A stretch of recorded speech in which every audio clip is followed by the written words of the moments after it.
ইরানের বিরুদ্ধে কঠোর অবস্থান না নিলে ইসরায়েলের অস্তিত্বই থাকত না বলে মন্তব্য করেছেন মার্কিন প্রেসিডেন্ট ডোনাল্ড ট্রাম্প।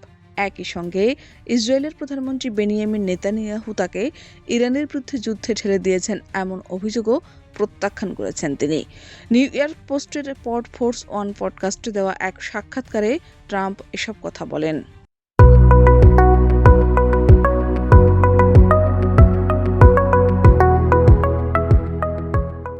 ট্রাম্পের দাবি, ইরানকে কোনোভাবেই পারমাণবিক অস্ত্রের মালিক হতে দেওয়া যাবে না, কারণ তেহরান সেই সক্ষমতা অর্জন করলে প্রথম বড় হুমকির মুখে পড়ত ইসরায়েল। আর সে কারণেই তিনি ইরানের বিরুদ্ধে কঠোর অবস্থান নিয়েছেন এবং প্রয়োজনীয় পদক্ষেপ নিয়েছেন বলে জানান। নেতানিয়াহু তাকে যুদ্ধে জড়িয়েছেন কিনা এমন প্রশ্নের জবাবে ট্রাম্প বলেন, তিনি আমাকে যুদ্ধে জড়াননি, আমি এই যুদ্ধ শুরু করেছি, কারণ আমরা ইরানকে পারমাণবিক অস্ত্র পেতে দিতে পারি না। ট্রাম্প আরও বলেন, তাকে প্রভাবিত করার অভিযোগ মূলত রাজনৈতিক প্রতিপক্ষদের পক্ষ থেকে আসছে।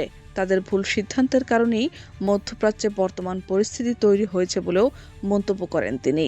ইরানের পারমাণবিক কর্মসূচি নিয়ে নিজের অবস্থান নতুন নয় উল্লেখ করে ট্রাম্প বলেন, প্রথম মেয়াদে প্রেসিডেন্ট থাকাকালে তিনি সাবেক প্রেসিডেন্ট বারাক ওবামার সময় করা 2015 সালের ইরান পারমাণবিক চুক্তি থেকে যুক্তরাষ্ট্রকে সরিয়ে নিয়েছিলেন।